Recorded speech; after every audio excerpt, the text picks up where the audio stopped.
You're listening to Podketeers. Welcome to episode 432 of Podketeers. This week we talk about Project Exo coming to life in the parks, and Larry was there to witness it. Ernesto de La Cruz comes to Oogie Boogie Bash. David S. Pumpkins gets swallowed by a sea monster. We discuss MagicBands coming to the Disneyland Resort. But before all that, we talk about our obsession with Disney Dreamlight Valley. Plus, we welcome a new member to the FGP Squad. We'd love for you to join the conversation over on Instagram, Facebook, or Twitter by searching for Podketeers, but it would be great if you joined us on our Discord server. Joining the community is super simple. Just head on over to podketeers.com/432 and click on the Discord logo, or you can also click on the link in our pinned IG story. Of course, before we get this started, we'd like to send a very special thank you to an awesome group of people known as the FGP Squad, our podcast Fairy Godparents, because it's their support via Patreon that help make these episodes of Podketeers possible. As part of the FGP Squad family, you get some additional perks like exclusive discount codes for Podketeers gear, extra content like the Podketeers After Show, and access to our happy hour calls, just to name a few. For more information on how you can become part of the FGP Squad family, we invite you to check out podketeers.com/FGP. And as always, a super special thank you goes out to the FGP Squad for their continued support. Okay, it's podcast time. And of course, if this is your first time hanging out with us, welcome. We hope that you enjoyed the episode and that you come back for more. And of course, if you've been hanging with us for some time now, welcome back, friends. Here is episode 432 of Podketeers.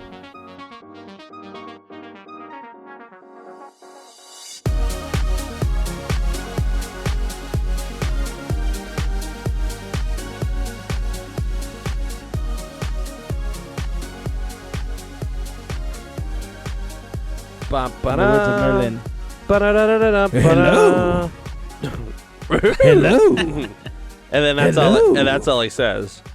I'm never not surprised when I see him and not more than 3 seconds passes and I hear, "Well, hello." Yeah, they've got a very limited vocabulary audibly on this Dreamlight Valley for sure. Yeah. So I guess I should start the podcast by saying, hello, my name is Heyzen, and I am addicted to Disney Dreamlight Valley. Hello, Heyzen. It all started on a warm, not-so-summer day. And I'm saying that because, we had the heat wave, and then last week it was like nice and cool. And then this week, September was like, wait, hold my drink for a second. And we're back to 101. Oof. I don't like this. It's making my Dreamlight Valley playing experience a little difficult. It's making it super warm. And I don't appreciate it. So if anybody can turn off summer and fire up fall, that'd be great, because if we're going by Costco standards, we're already at New Year's. And if we're going by Starbucks standards, we are already in sweaters and PSL territory. Yep. Yum. You know what? I almost bought some Christmas decorations the other day. I didn't, because they didn't have anything I liked. But I was looking at them for sure. You saved this conversation for me to walk in. I bought some Halloween stuff. I bought some Halloween towels. That's my Halloween stuff I bought. He almost got Christmas stuff at Spirit Christmas stores. Popping up wherever Spirit Halloween stores are currently closing. You know what? If they had a Spirit Christmas store, that would be my jam. Dude, they could just have the Haunted Mansion holiday stuff there. It'd be fine. Look at, or they could have, whatever Christmas stuff. I like dogs. All my Christmas stuff is dog related. I like dogs. We like dogs here, and all my Christmas stuff is dog related, or pretty close to. So I've got like inflatable dogs and light up dogs and porcelain dogs and resin dogs. Dog the Bounty Hunter. Yeah, Dog the Bounty Hunter, Snoop D-O double G. He comes with Martha Stewart. You only have to call him Snoop, right? Yeah, no. D-O double G. D-O double G. D-O double G. That's a Corona commercial for all you people that don't watch commercials. So Dreamlight Valley. Yes. I have to say that, I was really anticipating this game. I've been talking about it for a really long time. Growing up, I played The Sims, got really big on Animal Crossing during the pandemic like a lot of people did. And, the Disney tie-in for this game just, I felt like it was just going to be something really special and really fun, and I did not expect to invest as many hours as I have. And if you remember, the idea was I was going to try to stream some gameplay, and, it launched Expo weekend. And I wasn't going to play until the weekend after, but I played anyway, and it was late. And because it was late, I just decided to capture the gameplay and just kind of talk over it because I was curious like everyone else was, and I figured I'll at least have this content to post on the YouTube channel. So on the YouTube channel, we now have a couple of videos of me playing Dreamlight Valley. And since then, I have recorded more content, one of which I foolishly did not realize that I somehow muted the audio. So there's a lot of blah, blah, blah from me, but absolutely zero audio. You fool! From the game. Exactly. Blah, blah, blah. There Like was Dracula nothing. impression? I Halloween could overlay? Blah, blah, blah. There was no hello. Hello. So I've been contemplating what to do with that one because it would have been the next one in the series for the YouTube channel. And I've been wondering, I have music that I can put in the background. And obviously I could put the game music behind it just softly so that it's not completely just my voice. And that might be what I do. The only problem is that the one session that I recorded that ended up that way was over 2 hours long. So for me to have to go in and edit the audio and everything, I thought about not doing full gameplay, but doing more like a recap video where it's kind of a little bit of music, but I shorten it up to like maybe 20, 30 minutes, and I just kind of run you through everything that I did in those 2.5 hours. And that way we still get the content up there from that part of the game. I just don't have to sit there and add audio to 2.5 hours of content. Just download that, loop of like the me music, from the Wii, the me, like. Just put that. I'm sure they got a loop of 10 hours on YouTube. Yeah, it's very soothing. I think people do that with Animal Crossing videos now. It wouldn't be too far-fetched for me to do that. I mean, honestly, I think I could find the Dreamlight Valley music. I'm sure somebody's already posted it on YouTube. So if I had to loop that for 2 hours, I think it's a bop, all right? I really like the music to Disney Dreamlight Valley.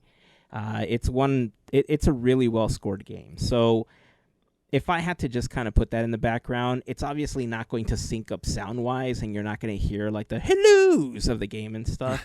You're not going to hear the coins and when you're plopping stuff down. But, it'll be nice to have some music in the background. So that might be the approach that I take. For everything else, so far, I've been testing a few seconds before I continue doing a larger recording. And I've just been trying to go through the game. And so the idea originally was stream it. And I'm like 30 plus hours into the game now. And I've recorded almost 20 hours of it. So I have a lot of content to post. Say it again? I got over 20 hours to post. Oh, okay. It's like a part-time job? Kinda. So much so that I had to buy an external hard drive to move all that video onto because it ate up the hard drive that it was recorded on. Yeah. And now I have this content that I have to post. So more content is coming. That's the great news.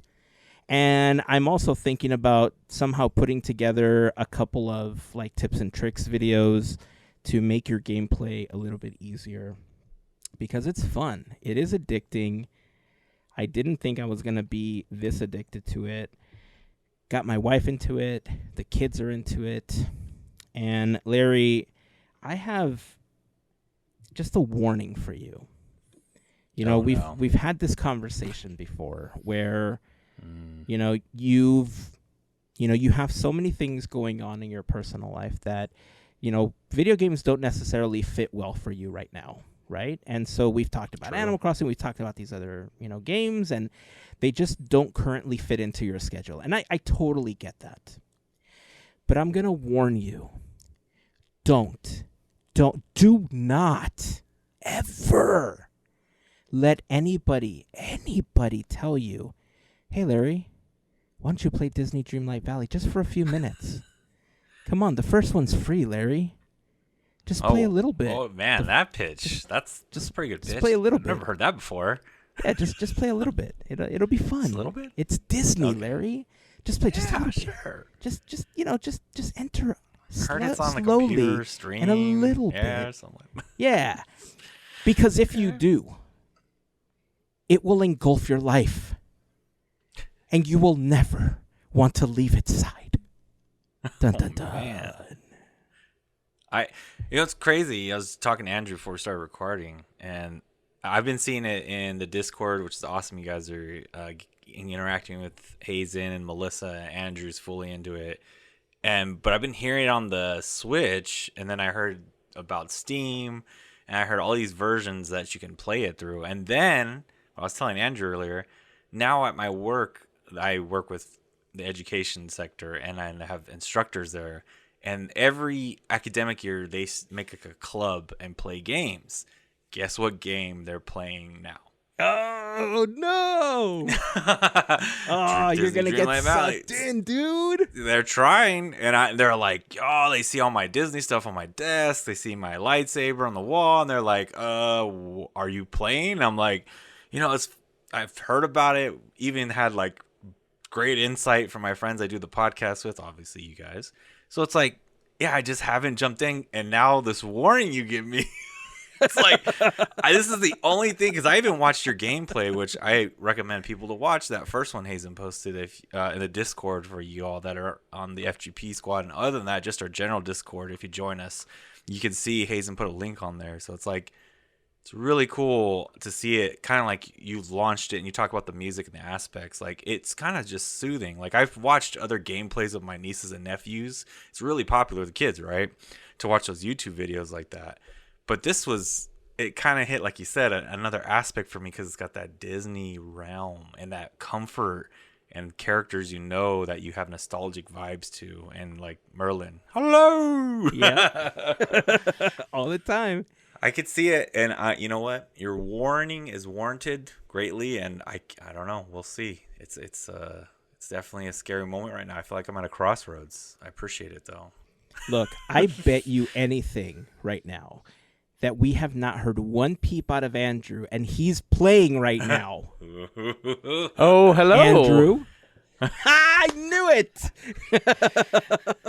I mean, I gotta water this freaking canola. I tell you what. It gets so dusty. Now, you gotta farm. This is, I've not been a big game person. I've played very few video games. Oh, pay attention to this, Larry, because listen to how he's starting this. I'm hearing and it. So it's different than things I've played before. I am sucked in to the game for sure. I've had an Xbox, Xbox 360, all this stuff, PlayStation, Nintendo 64, whatever. And I don't know. I've never done the like farming style game before, because it's a little comparable. This Dreamlight Valley is a little comparable to Animal Crossing for sure. But there's a lot of like differences too, especially like how you get like money, how you unlock things, the amount of quests and storyline. That's the biggest thing. I think the difference is the storyline, where Animal Crossing is like not a storyline. There's just like stuff to do. And this is like definitely there are tasks and objectives that you have to do. Achievements. Yeah, so you're trying to save people and whatever. So yeah, I'm enjoying playing. It is a little frustrating sometimes with the game seems to be in a place where there's still some glitches in there and some development stuff that definitely hopefully will be ironed out before the wide release. The official release, right? As you guys have mentioned on here.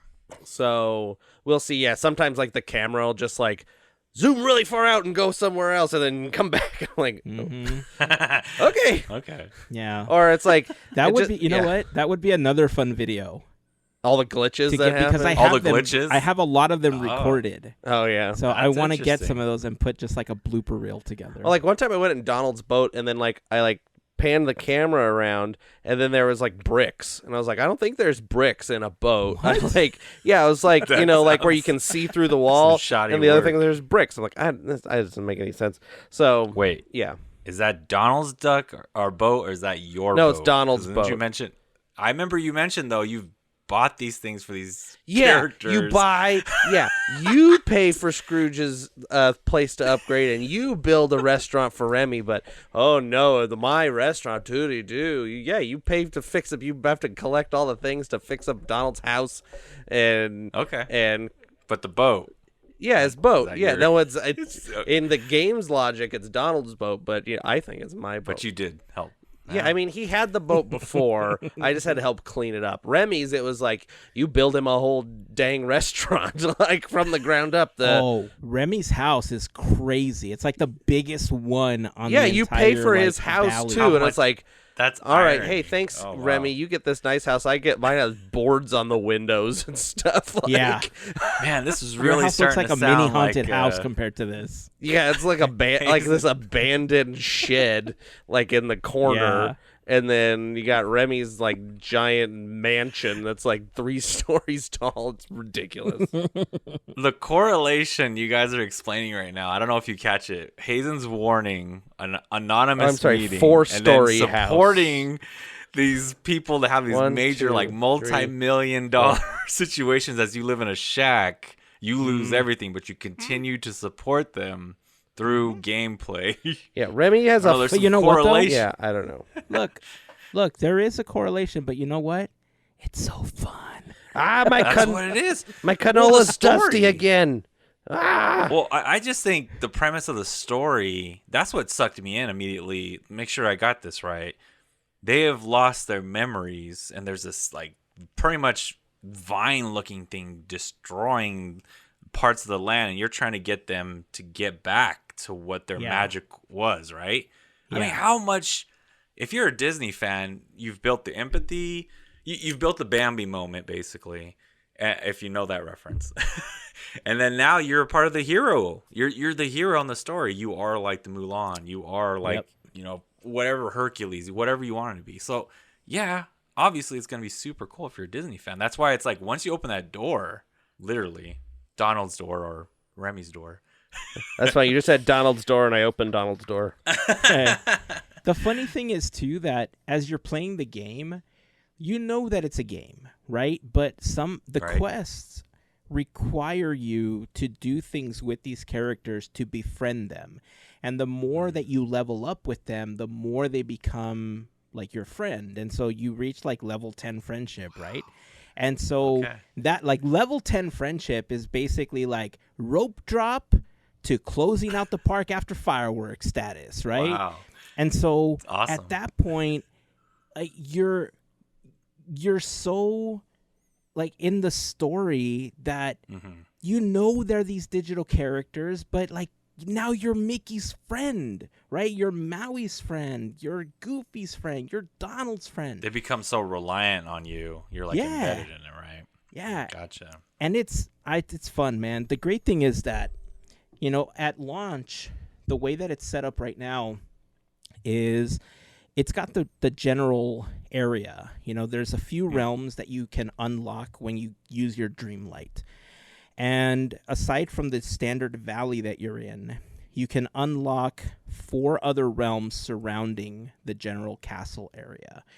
And of all those, I'm going to try to keep this as spoiler-free as possible, but just so y'all know content-wise what's coming, since I've started playing in the castle, I've unlocked Remy, Wally, Moana, and Maui. On the second floor, there is a door to unlock Elsa, which I have not done yet. In the valley itself, I have unlocked the 4 realms surrounding the castle. And I just completed the Mother Gothel thing. And let me tell you something. Of the entire game so far, storyline-wise, Mother Gothel drops a bomb on you when you complete that quest. You just completed that one? Oh, yes. I went a different route than you did because that was like my second. Oh, well, that's interesting then. Because Okay, you so can there's, like, unlock. multi. There's like 5, like 1, 2, like 1. You have to unlock the beach first. That's like the first thing you unlock. Yeah. But then there's 3 other ones that you can unlock at any point. Like you can just pick which ones you do. Because like they're different price. Like one's like 3,000, one's 5, and one's 7. But depending on what you do, you can just pick any of those to start with. And that was my choice. That was my path. second one after, I think, or third one. I was just interesting. I had enough to get all of them. I just hadn't. Yeah. And so I'm like 15-ish hours in playing, and I did the Mother Gothel thing pretty. Like I haven't unlocked any of Wally or Moana characters or done anything with Minnie. Wow. I mean, other than I've like talked to did the Minnie thing, but a lot of it is like you were saying, you have to build up these friendships to get quests to like appear. So like my whole quest meter, like your list of quests, every single one of them but one is just unlock, do more friendship stuff, more friendship. Like every single one of them. So that's kind of your sticking point. You gotta be in here and like talking to people. The other thing that is interesting about this game is your like characters have like tasks that they can be like your buddy with. Like I don't know how to put it. Like you like right now, as I'm playing here, I have Donald with me, and Donald is good. I've upgraded him with gardening. And so I know Wally is, I think, also like really good at as like a gardening one or whatever. But you can select which one you want them to be good at. You can select. But so I have Donald as the gardening one, and when you are harvesting, like, or you're like planting crops or watering them or harvesting them, then you get more friendship points for Donald. And since that's the thing I've done the most, my Donald is like at 9 right now, and I've not been doing this very much.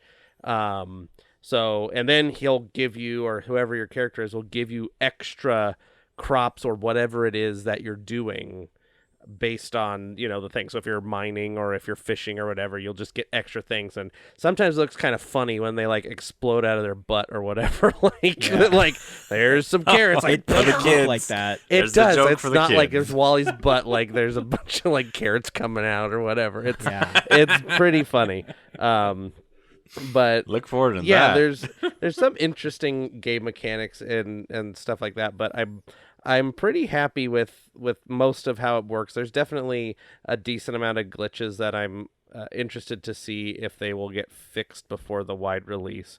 Especially on the Switch, there's a lot of lagging. Now I just don't know if it's because it's built for a, more robust system initially. They built it for PCs or something. And so the Switch, it can handle it, but not as well.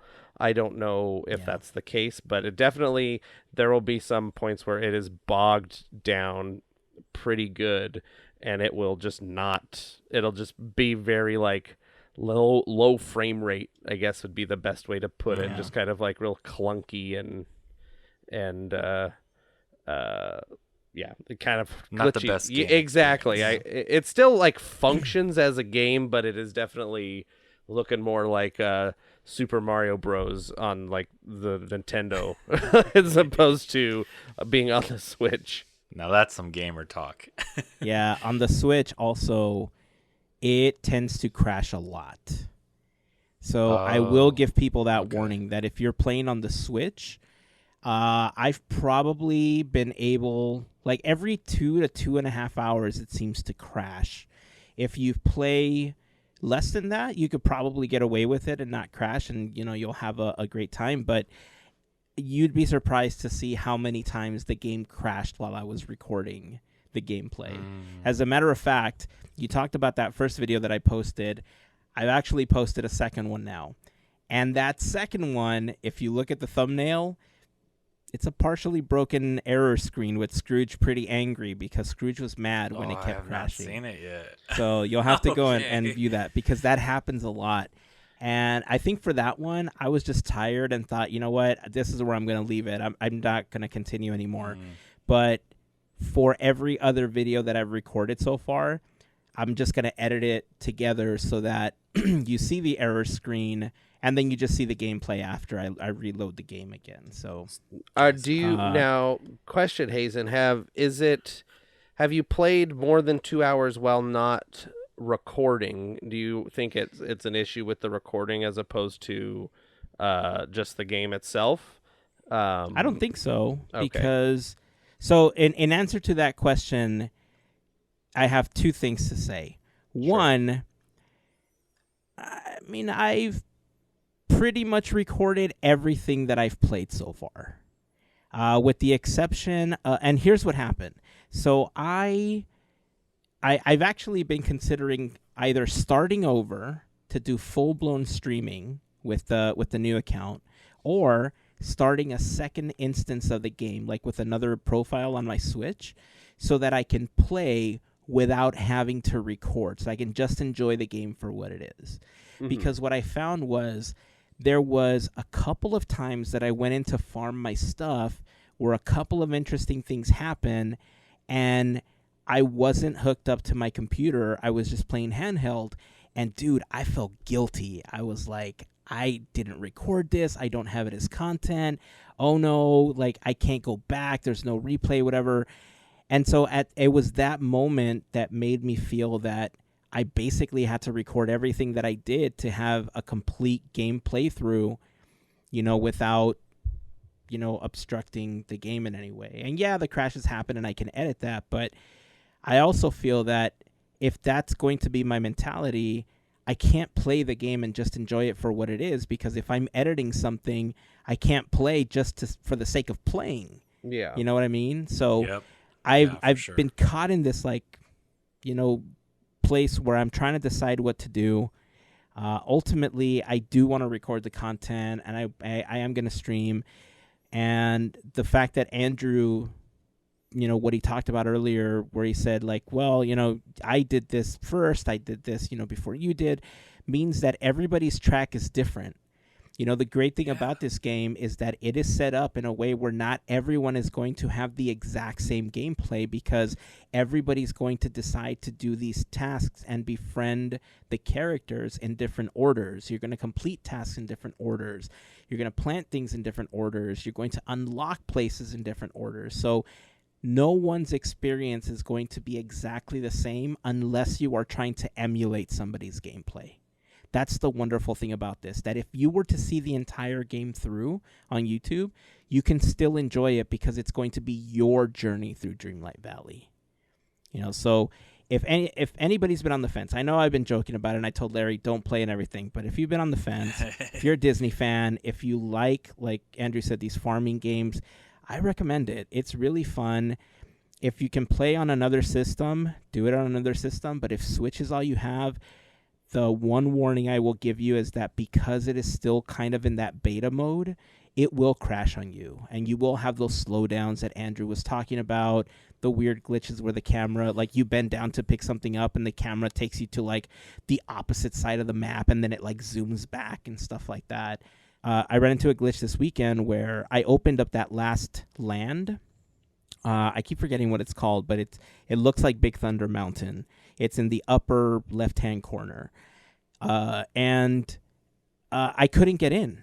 I unlocked it, and Merlin said, all right, well, the thorny things are gone. Let's do this. And then Merlin ran away, but there was an invisible wall. I had to close the game. And let me rephrase that. The game crashed after that. and then I launched it again, Sunlit and then I was finally able to get in. Sunlit That's what Plateau. it's called, Sunlit Plateau. I'm playing the game Yeah. right now, so I can Thank you. go on the map. Oh, there it is. Yeah, I knew it. That's how great it is. So I just I know finally I've harvested said- my canola. Here's a couple of tips I can give you if you do start playing. Number one, in the first video, I wondered to myself if the answers that you gave the characters mattered at all as far as gameplay and story was concerned. And the answer to that is no. It doesn't matter what you respond. I was kind of hoping to play the game as a villain. Me That too. was one of my things. Like, you guys were all gonna play it like the way, like, to get executions of goals. I was like, I'm gonna wreck friendships. Hopefully I bring out like a secret villain and we just take it over or something, you know? I don't even care if Mickey blows me up with one of those phantasmic like sorcerer swords at the end. I'm cool with that. That's funny. This is I'm my sorry. Go dream. ahead, Get Adrian. out. Yeah, just like he pops out. This is my dream. And then you're like done. Your heart bursts and then carrots come out of everywhere. But Or they anyway. come out of another portion of your Yeah, body. I was gonna say. But look, honestly, I thought the same thing. I thought, you know what? I'll go through the game as a hero, and then I'll go through as a villain if the answers matter. But the truth is, the answers do not matter at all. The other thing is get a garden going, because there's a lot of things that cost money, and they cost a lot. And so when you're first starting, carrots are the way to go. And as long as you're digging things up, you're clearing the thorny things with your magic, you're going to make some coins, do stuff with your friends to make more coins, and build the biggest garden possible. Spoiler alert, I have a garden that's like 250 slots of whatever I decide to plant. Why? Because there are certain things that will make you a lot of money. Carrots are the best way to go to start. If you unlock the area where Mother Gothel is, what's that area called, Andrew? It Bring is up the map. called the Glade of Trust. If you unlock the Glade of Trust, that is one of the better ones after the beach, obviously, because the okra that you can buy in Goofy's cart pays 3 times the amount that you pay for it. So I've gone in and I buy like 99 at a time of something, right? Because I have so many like spaces available. And so I invest maybe like 20 to 30,000 coins on okra, but then I end up with like 100,000 coins with every time that I harvest them. So okra, definitely the way to go. That's some good ROI. Yeah. So return on investment. there are going to be other ones that do the same thing. The bad thing about the okra is that it does take 2 hours, real game time, like real world time for it to grow. I could see how it So piles up. if you have the time, or if you see yourself playing once a day, plant okra and plant as many as possible, because the return or the ROI is amazing on that one until you can unlock pumpkins. Yep. Because pumpkins, woo, Mickey, that is the way to do it. There are other things that will have a fairly decent ROI, like onions have a really good one. And what's the other The one? canola It's not that I leeks. have, canola the is canola. like Yes. canola is like if you're going to be constantly playing, like if you're going to play for, you know, multiple hours on end, or you know throughout the day, that the canola is your time, you know, the money per time is the most. Now what you're saying, the pumpkins, if you're only going to play once a day, once you can get pumpkins, those have the biggest return on investment, but they take an entire day to come to fruition. Yeah. So yeah, it's all like a matter of how much you're going to play per day, yada yada yada. Yeah, that's a great point. Because with the canola, I want to say that it was either 30 or 45 minutes or something It's that 30, it yeah. required to grow. The problem is that there's this really weird glitch in the game where if you water your plants, after 20 minutes, it'll look like you didn't, and they'll be, you know, dry and dusty, and they'll require for you to water them again. The bad thing about that is that it also resets the timer for that plant. And I tried canola, and I had to water it 3 times before the glitch was, you know, I got past the glitch and I was able to harvest my canola. So that, what should have been 30 minutes for that harvest turned out to be almost an hour and a half. And in that time frame, I could have done onions or something else that would have given me the same amount of money, if not more. I will say that probably having a garden so large is part of my problem, because the game slows down a lot when it tries to render out all of the crops that I have. So And they're all bouncy. if I had a smaller garden, yeah, I mean, there was one point where I played where I walked out of the house after starting the game. Everything looked dusty and dry, but I started to walk around. The game slowed down, and everything slowly started turning into what I had planted. Because the game just caught up with what was happening. Interesting. So, weird glitches. Remember, the game is still technically in beta. What we paid for was the opportunity to play before the official release of the game. So if you're okay with some of these glitches, or you're playing on a system other than the Switch, PC, Xbox, or PlayStation, it seems to be more stable on those devices or those platforms. But as far as whether or not you should play, I recommend it. There's 3 tiers you can get. I think the Founders Pack is $30, $50, or $70, depending on which one you decide to go with. But it's fun. I recommend it. But be warned that if you decide to start playing, you may not stop. Don't say I didn't warn you. I've just bought this okra. I'm going to see how it works out. I just spent like $25,000 on okra, so we're gonna see how this works out. The canola's cheap. Buddy. That's the nice thing about the canola. It's fairly cheap. Yeah. But yeah, the watering thing is a pain in the butt. But anyway, video games. What's Mother Gothel's thing say again? It's a secret. It's a spoiler. Oh no, the land you were talking about. The Glade of Trust. That sounds totally like something Mother Goth. They're like, so the Mother knows best. So the names are weird. So Dazzle Beach, the Glade of Trust, Sunlit Plateau, the Forest of Valor, Frosted Heights, and the Forgotten Lands. Yeah. Interesting. And then the Plaza Meadow, or Peaceful Meadow, sorry, and the Plaza. Oh, this was the other thing that I didn't mention. So the really great thing about the game is that you think that once you complete all of this, you are going to be done. But if you go into the castle and you go through all of the floors, there are at least another 20 to 30 doors available inside of the castle with the thorny things and no emblem on them, which means that the game will continue to expand with new realms, new characters, new tasks, new quests.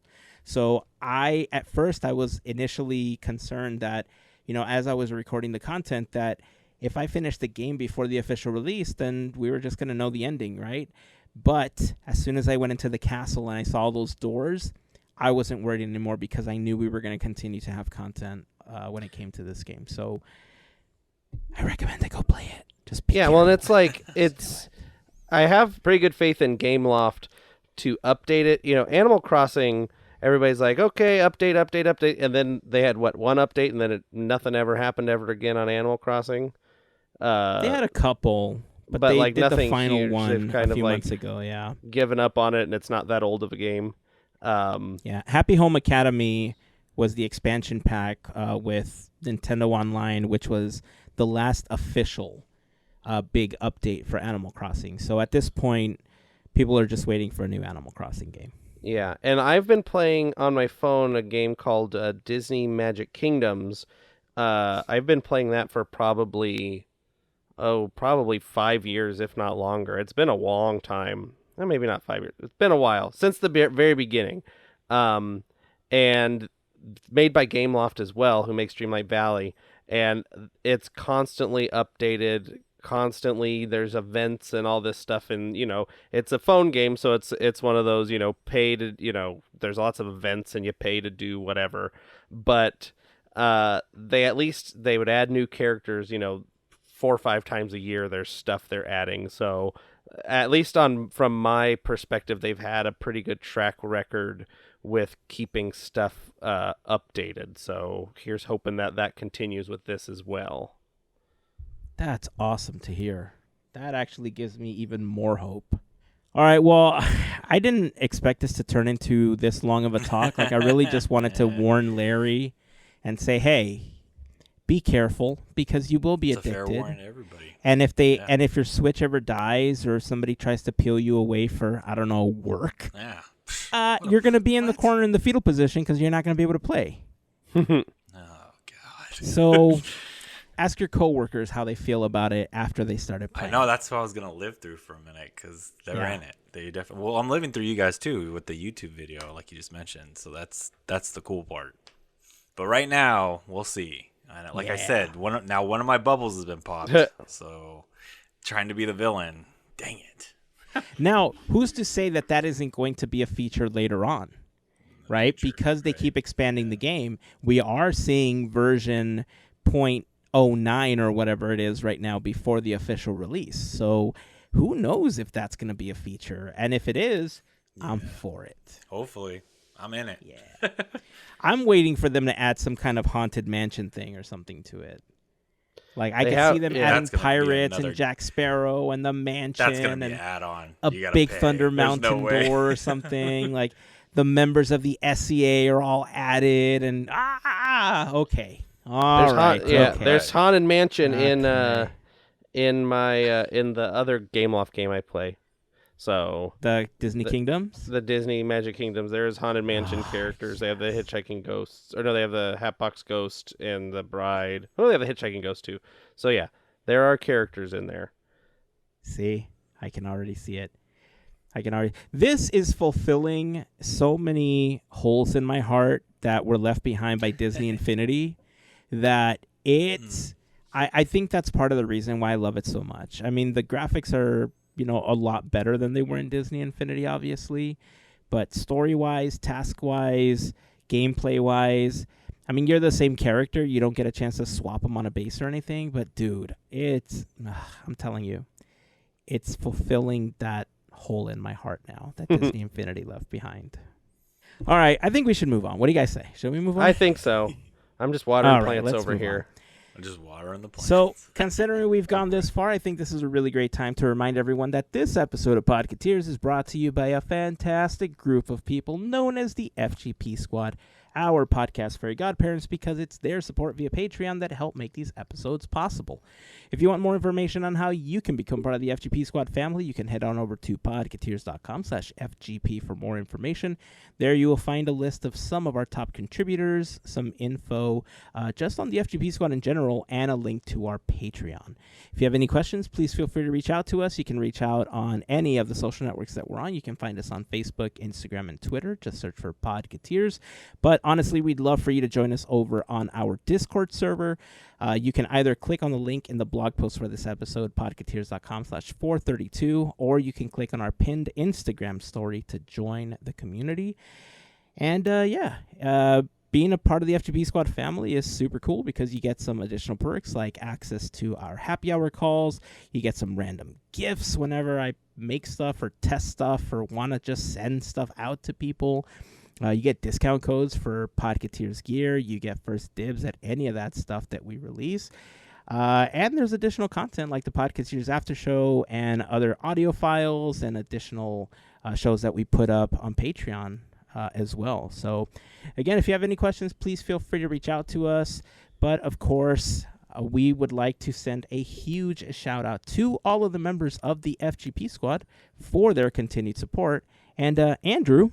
Yeah. I think we got something a little special this week, don't we? New, I usually thank, a member of the FGP Squad, and we are going to thank a member of the FGP Squad. There's a new member of the FGP Squad. So, Alex, thank you for joining the FGP Squad. Thank you for being a part and supporting us and being such a cool friend. And Alex is on Discord. We had a big celebratory party on Discord. Everybody was like, woohoo! Alex is here in the house. So it was a Welcome good to fun the time. Valley. Yeah, welcome. Oh no, we didn't say that part. Oh. Sorry, I mean, welcome to Discord. The Valley, like, oh my God, Alex, thank you so much for being Alex. No, here. Wrong Valley. Wrong Valley. Okay, Alex, thank you for being FGP member.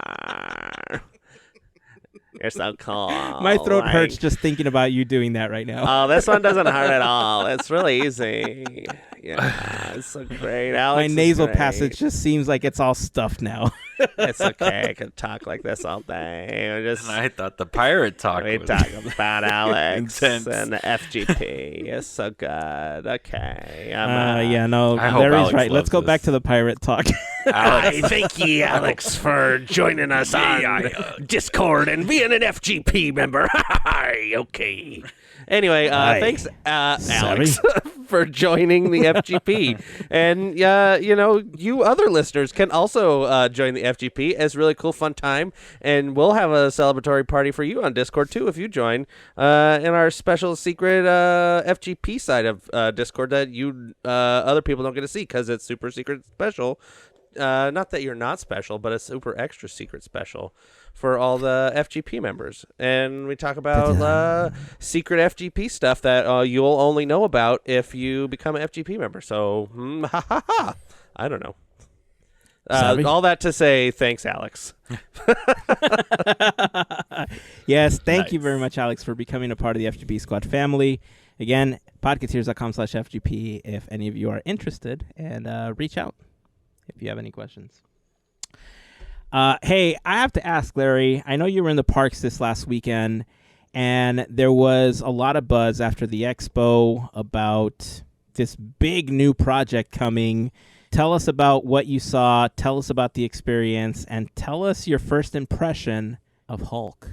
I hulked out. Yeah, part of the project you mentioned, it was the Disney Project Exo project, which I think it was like in 2021 when they first had showed some like snippets of you on YouTube of what this was going to look like, which included Josh Tomorrow like putting on these like large hands, and big body parts that made these really big character looking interactions you would think like if it came all together. And I think some of the first things we thought about was like maybe Wreck-It Ralph, maybe different characters, I know, but now seeing it like in full, well, it's there in front of you in your eyes, reality.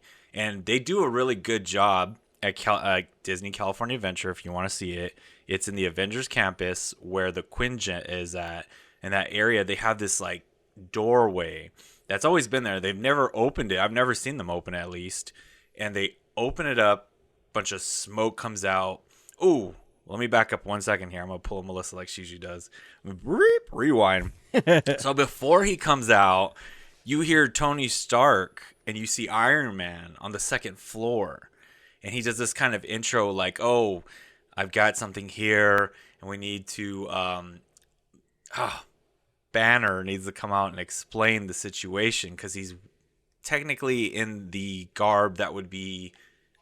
What is it again? The quantum realm. Quantum realm. The quantum suit, right? They're picking up these high activities. And so then that's when you see Bruce Banner or Hulk come out, and then the doors open up, steam, and then there's two different times I saw. The first time he was by himself, but the second time they had him with Black Widow come out, which was really kind of a cool interaction too.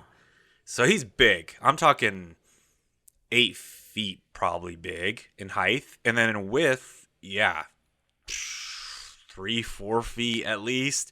And his arms look just like that. If you look up that Project Exo project, you'll see they're just the same. Like they're really big, and the suit and the mask, I'll admit, it's kind of an interesting look because you're like seeing it in this like he's Hulk. They've bulked him out, but you're kind of wanting to see the whole like green Hulk. At the same time, you're kind of like understanding it. And he does talk and interact with the crowd. Each time I was there, the cast members were really good about roping off the area before he came in because, you can only imagine. People are like flocking over there. And they don't tend to tell you when he's going to come out, but just a little bit of it behind the magic. If you're hearing this, here's a little snippet for you. Once the Avengers in the daytime end their show, they have this show that they do where I believe it's... what is it? The person that was in Black Widow, the movie, comes out right before that show. They have a show that they do there, Avengers Campus, and right after that, he usually shows up for about 15 minutes. That's if you could time that right. Just stand around there. You'll see the cast members. They won't let you stand right there, but you can like hover in that area. And then once he comes out, they do a good job about circling people there to get like selfies. And he does talk, but it's not like, I'll explain this. It's not like full on interactive, like where he would say intelligent sentences. It's more of like, he catches on to certain things, like he's like, oh, let's do a selfie. Like literally we'll say that. Or, ooh, I like that one. Let's Hulk out. So those are some phrases you hear. And it's, I would say it's bigger than life. Like it is in front of you. Like when you see it with your eyes on the, like a video, it's cool. But when you see it with your eyes in a physical, like real realm of your life, right? It's just daunting. Like, whoa, I can't believe I'm living in a time that this isn't a full-on character experience. And his hands kind of move, so it like really kind of is weird. Like his fingers will move around here and there, so it really starts bringing to fruition that whole bigger character meet and greet. It's crazy. Yeah, I was gonna ask because the videos, he kind of looks like a giant like baby. Like he walks kind of like like he's toddling around, like toddling around. And I wanted to ask, like in person, is it just more impressive? Like it looks better in person than it does on the video. In person, yeah. Okay. And I think the face may be a little bit at first. You're like, oh, like. Because, you know, that's what I'm saying. That sometimes that eyes, when they don't have... all characters don't have moving eyes, right? That's not all of them. But sometimes that look, the mask, kind of gives it the little bit of like, oh, like that's kind of weird. But I think, I'll be honest, like to pull the maybe behind the magic to give a little bit of what may be happening, I think the cast members are getting used to using the technology in the meet and greet, right? So little by little, they're getting better and better at animating Hulk. Gotcha. If I might say so, that's what I feel like. Yeah. I mean, it's a little different than some of the other characters that are just on stilts, right? Because there are characters that are larger than life, and I think once you get the hang of walking on stilts, you can make it look really natural. But it's an extension to your own body part, so. You know, when you're used to doing something, your brain already has muscle memory of how far you have to move to make that action happen. Or if you're miming or something or acting, how far you have to go to make it believable. And now you have this giant exoskeleton that's an extension to your arms and your legs. And the arms, I have to say, are the hardest part for it to look believable. You know, because even if you kind of walk slowly on the stilts that they have for this entire suit, I get it. Like, there's stilts and you're kind of getting it. But, I mean, it is Hulk. He is kind of clunky. He is like a big character that's going to walk a little slower. He kind of looks like that, just a little smoother when it's a full-blown CG animation. So, in general, that walk they got fairly down. But the arm extensions are the ones that I know they're going to struggle with the most. And I'm glad to hear from what you're saying that it looks like they're getting better the more that they use it. I think, But I honestly, when they talked about this, I thought it was going to be more of a Turtle Talk with Crush situation where they were going to have just like a voice modulator and interact with more people. That was what I was expecting too.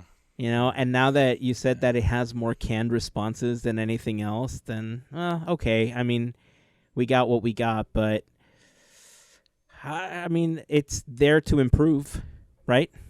Exactly. Right. And if you're a kid, I'm just thinking in the kids realm, you're just like, oh my God, that's the closest thing to seeing Hulk and not CGI. Yeah. Like that's Hulk, right? So no matter what he says to a kid, because Mickey doesn't even talk, you know, if you meet and greet Mickey or Minnie, sometimes they'll give you kisses, right? Yeah. But they don't talk at all. Except when they had that talking Mickey and then they got rid of him. Let's cool. That's a story. That's a story we should tell on another podcast. I met the talking Mickey in Walt Disney World. Oh man, that's a write it down. That's a story for sure. So he's talking at least, so you hear, you know, Hulk's voice. And then, like I said, it really does. I'm not gonna lie, them bringing out Iron Man before and having him kind of interact with Tony Stark as he's there does bring this whole realm of like they did that extra piece of Disney magic to make you feel like, ooh, this is like an Avengers Campus kind of situation happening. It's really cool. So I'm glad you brought that up because I wanted to talk about the interaction with Natasha.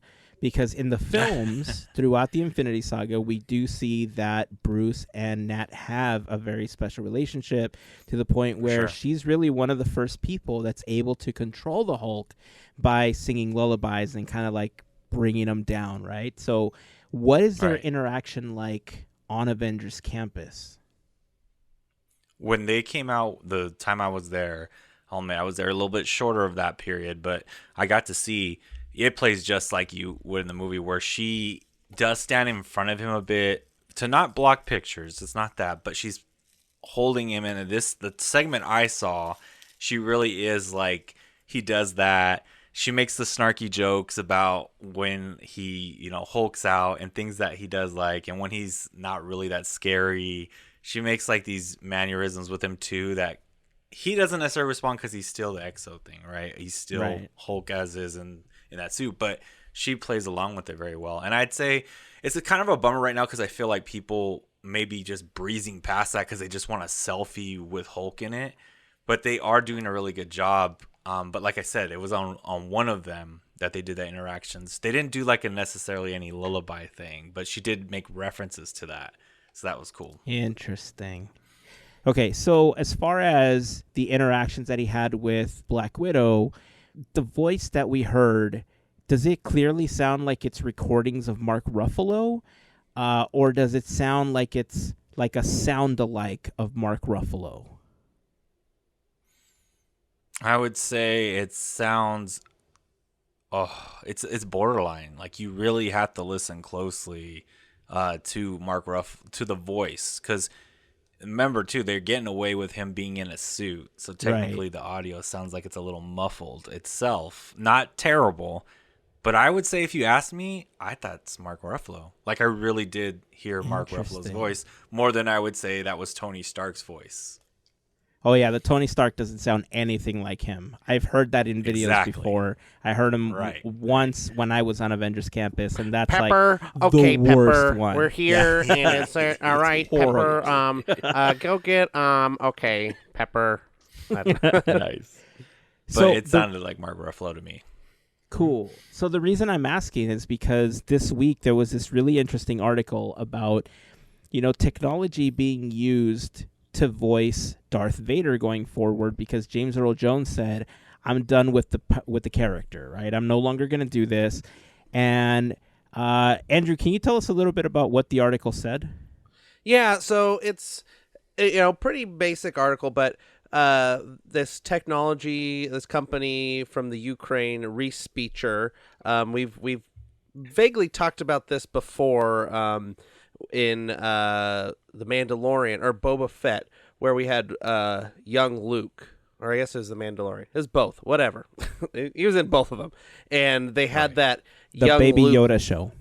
Yeah, Baby Yoda show 1 or 2. Go. But you had young Luke there, and he was, did some talking, and he sounded kind of interesting and looked kind of interesting, and Respeecher was used for that as well. And so we've already had our experience. The Darth Vader voice in Obi-Wan Kenobi was this Respeecher voice. And the article, talks about how James Earl Jones has worked with this company, and he worked with them to get the voice right for Obi-Wan Kenobi. So he got, they would play him a clip or something like that, and he goes, oh, it would be like this, and then they could tell the AI to fix it or do whatever, so it sounded more naturalistic than what, without any input from the person who's doing it. And luckily he's still around, and he can give those advice, give that advice, and it seems that he's glad to. He has given his voice right away to, or sold, I don't know the background of it, but basically Lucasfilm and this company have the voice rights of Darth Vader, like how Darth Vader sounds, something. I'm not exactly sure how that all works. But Darth Vader's voice is iconic. James Earl Jones's voice is iconic. Mufasa and the Mara and the Temple of Forbidden Eye originally, like all this different stuff is all James Earl Jones.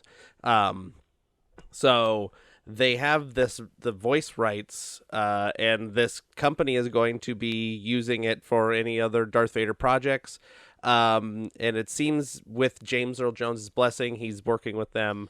So it's good to see that these characters can continue on in a way that is, approved by the person that did it, because we've had stuff like this before where people are concerned with is it right to have like in Rogue One with Peter Cushing, recreating Grand Moff Tarkin and that whole thing, or young Leia or young Luke, or even Carrie Fisher's used clips for the final Star Wars film. All these things people have questioned if it's something that we should be doing, and it's a moral quandary for sure. But I think as long as the people, the families of the people, whoever in charge of their legacy are fine with it, I think we should be okay with doing it. In my opinion, it's a moral gray area, and it's for our entertainment and and their legacy, so it has to be done with care and done correctly. And luckily, in this instance with James Earl Jones, he's able to tweak that and make it sound appropriate with his blessing. Yeah. And that's the biggest thing, right? Because it is with his blessing, he's still going to get paid for, the character doing stuff, a character that he's made iconic. And so the reason I brought this up is because, again, going back to this Hulk, again, I was expecting it to be more like Turtle Talk with Crush, right? Where you can ask whatever you want, but obviously they're not going to have Mark Ruffalo record an entire dictionary worth of words or phrases to do this. Could we use a re-speecher style technology where you use like a voice modulator to sound like Ruffalo, so that whenever you're like a kid goes up to him and says like, "Oh, you're my favorite Avenger, Hulk," like he can clearly say like, "Oh, well, you're my favorite kid," and like something along the lines where he responds in real time and it sounds like Hulk. Yeah, or it could at be least like Mark Ruffalo, like Professor Hulk, I guess. Or it could be, more akin to, you bring up Turtle Talk with Crush, which that's just an actor doing a voice. Voice actor. Now, we have this technology, it's been used where you can kind of have a melding of the things with like Mr. Potato Head or Roz, Roz in the Monsters Inc. ride, or Mr. Potato Head in Toy Story Mania, where, they have him record, whatever, 50 lines or whatever, and then somebody with a camera is there interacting and pressing the buttons, because the actor doing the Hulk, costume, they can only do so many things because, the buttons are either, in their mouth, or they're pressed with their nose, or they're like in their, kind of with movements and stuff like that. There's only so much that if they are physically doing it, they could do it, or they have like finger button, all these different things, but there's only so many things you can put inside a helmet or wherever these buttons are that they're pushing. Now, if it's an, outside person, they got a, camera and one of, like the mask or whatever, and or at least a microphone or whatever, and they can trigger these responses a little more by communicating with like an earpiece or something to these people. It's a little more complicated. It takes a couple more people to run the Hulk the Hulk costume, but it would, I think, make for a more interactive and realistic experience if that was the case. You have Mark Ruffalo record 100 things or whatever, or right. 200 words that you can do most sentences with, where it can sound natural or whatever. Or like you said, just have Thor just has a face. It's just a guy, and he just goes, "Hello, everyone, Asgardians!" Oh, just have like a guy in there do that, like you're saying with the voice. It doesn't even have to voice modulator, but having just a microphone, because he can sound like he's in a suit because he's in a suit. He can sound a little Darth Vader-y. I mean, either option works for me. I hope that that's part of like the version 2 of this experience, and that I can already kind of see them reusing this technology when the new attraction opens up at Avengers Campus, right? Because we got the announcement that we're getting this King Thanos attraction. Thanos is another character that we talked about them using with Project Exo. And I can already see them making a King Thanos where maybe he's sitting on a throne and the movement is a lot more limited, so it looks a lot smoother because they don't have to balance themselves while they're trying to use this technology. So it's going to look a lot better to begin with. But I mean, the possibilities, I guess, are endless because they have a lot of massive characters that they can use this with. We've already seen, them create characters like Sully, for instance. But, I mean, Sully, compared to some of the other characters, is fairly small. I would imagine Sully's a much larger character that can be pulled off really well with Project Exo. A whole redesign. I mean, they redesign characters every once in a while. I mean, look at the new Mickey and Minnie's, the new Woody and Buzz and Jesse. Like they're all those new faces and everything look, fantastic. So it's not unheard of for characters to get a facelift. Right. Winnie the Pooh. Look at the evolution of that Winnie the Pooh costume for sure. That's one that for sure. Honey pot on the head and all that stuff. It's definitely updated for sure. Yep. What else did you get a chance to see? I know that there was Halloween stuff going on. Anything interesting? I know you're big on the food. I know you're big on some of the souvenirs that happen for every season. What can you tell us about what's available? What's good? What'd you try? So I'll first start off, I think, the big reveal, which whoever saw that Disney Parks blog, or talking about the Halloween foodie guide that they put out, I think it was like at the end of August. If you check back to the Disney Parks blog, it's their foodie guide for Halloween, August 29th. There was a sipper on there, which was Donald Duck. And that most of the stuff launched, as Halloween launched earlier this month. But that hadn't came out till last Wednesday. And I was there for seeing it in person. And now I'm not sure if it's sold out, but where I saw it specifically was at the Smoke Jumpers Grill, and there was a bit of a line for it. It's a Donald, just to explain to you guys if you haven't seen the blog yet, it's a Donald shaped in his candy corn costume this year and his head sticking out. And he kind of has like his hand on his side and he has a little pumpkin. It's really going with a theme this year that they have for the Halloween overlay at the Disney parks. It's not as big as you would think compared to other sippers. I would say when I compare it right off like with another one, the 2019, they had the light up Oogie Boogie one at the Oogie Boogie Bash, which ended up being sold later on because they didn't sell them all out. It's, I would say, smaller than that. It does come with a cool lanyard that I would say is usable. And I think one of the differences I was talking about with Heyzen too is it's got a platform. So you don't have to necessarily worry about his feet like tipping over, because a lot of times you get these sippers and they'll fall over and they're not very practical other than just putting them up and using it. I would say you could probably reuse this guy if you wanted to use it in that fact as an actual drinking sipper. So is it cute? Cute factor level? Yeah. Super. If Donald doesn't get as much love as he should, and if you're a Donald fan, I'm just happy to see that he got some appreciation as sipper. And it wasn't, high demand when I was there. People were buying it up. What I went after wasn't necessarily a sipper. It's a tumbler they had. And it's the Silly Symphony skeleton dance tumbler. Yes. Yes, right.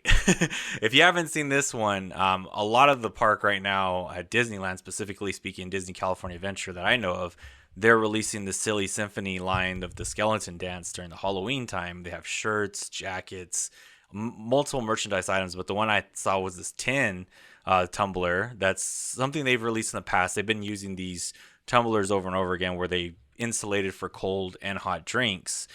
They come with a drink holder. Now, I'll be honest, the drink holder lanyard, really cool looking. I like the print. It's like spidery print.